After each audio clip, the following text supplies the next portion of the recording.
అందరికీ నమస్కారం. ఇప్పుడే అందిన వార్త. టీడీపీ నేత రాజీనామా, తీవ్ర షాక్లో అధికార పార్టీ. ఈ విషయాలన్నీ తెలుసుకునే ముందు వీడియోని పూర్తిగా చూడండి, అప్పుడే మీకు పూర్తిగా అర్థమవుతుంది. అదేవిధంగా చాలామంది సబ్స్క్రైబ్ చేసుకోకుండా వీడియోని చూస్తున్నారు, దయచేసి సబ్స్క్రైబ్ చేసుకోండి. సబ్స్క్రైబ్ చేసుకోవడం వల్ల నేను చేసే ప్రతి వీడియో అప్డేట్ మీకు ముందుగానే నోటిఫికేషన్ రూపంలో వస్తుంది. అదేవిధంగా లైక్ చేయడం మర్చిపోతున్నారు, దయచేసి లైక్ చేయండి. లైక్ చేయడం వల్ల ఇటువంటి ఇంపార్టెంట్ ఇన్ఫర్మేషన్ చాలామందికి రీచ్ చేసిన వాళ్ళు అవుతాం. ఇక లేట్ చేయకుండా వీడియోలోకి వెళ్ళిపోదాం. అదేంటి, తెలుగుదేశం పార్టీ అధికారంలో ఉంది, పైగా 5 నెలల క్రితమే ఆ పార్టీ అప్రతిహత విజయంతో అధికారంలోకి వచ్చింది. మరో 4.5 సంవత్సరాల పాటు ఎంచక్కా అధికారాన్ని ఎంజాయ్ చేయొచ్చు. ఇలాంటి అద్భుతమైన అవకాశం వదులుకొని ఈ టైంలో పార్టీ నుంచి ఎవరు బయటకు వెళ్లారు? అలాంటి దురదృష్టవంతులు ఎవరు అనుకుంటున్నారా? అయితే ఈ స్టోరీ అయితే తెలుసుకోవాల్సిందే. ఆ దురదృష్టవంతులు ఎవరో కాదు, ఆంధ్రప్రదేశ్ మాజీ ముఖ్యమంత్రి వైఎస్ అధినేత అయిన వైఎస్ జగన్మోహన్ రెడ్డి సొంత జిల్లా కడపకు చెందినవారు కావటం విచిత్రం.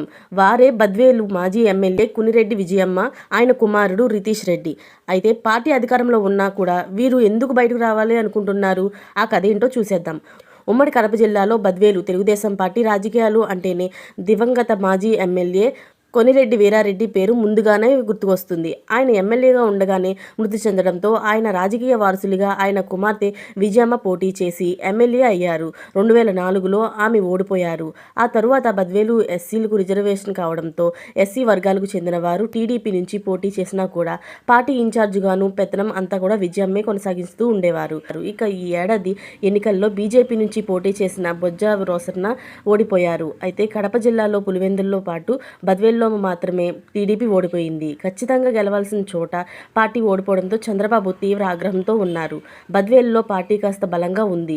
పార్టీ చాలా వీక్గా ఉన్న రాయచోట, అలాగే జమ్మలమడుగు, కమలాపురం లాంటి చోట్ల మాత్రం కూటమి గెలిచింది. బలంగా ఉన్న బద్వేలులో మాత్రం ఓడిపోవడం చంద్రబాబుకు అస్సలు నచ్చడం లేదు. అందుకే ప్రభుత్వ పెద్దల నుంచి బద్వేలులో పార్టీ ఇన్ఛార్జిగా ఉన్న రితీష్ రెడ్డితో పాటు విజయమ్మ చెప్పిన పనులు అధికారులు చేయవద్దని ఆదేశాలు జారీ చేశారట. దీంతో వాళ్ళు ఇదేం కర్మరా బాబు అని తలలు పట్టుకుంటున్నారట.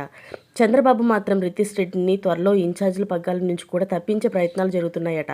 ఇవన్నీ తెలియడంతో పాటు పార్టీ అధికారంలో ఉండి కూడా పనులు కాకపోవడంతో రితీష్ రెడ్డి అలాగే టీడీపీ నుంచి బయటకు వస్తే ఎలా ఉంటుందన్న ఆలోచనలో ఉన్నారంటూ టాక్ అయితే వినిపిస్తుంది.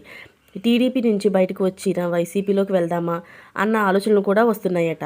ఏదేమైనా సరే రితీష్ రెడ్డి చంద్రబాబును పట్టించుకోకపోవడంతో పార్టీ మారినా ఆశ్చర్యపోవక్కర్లేదు. ఇలాంటి మరిన్ని లేటెస్ట్ అప్డేట్స్ కోసం ఛానల్ సబ్స్క్రైబ్ చేసుకోండి. Thanks for watching friends.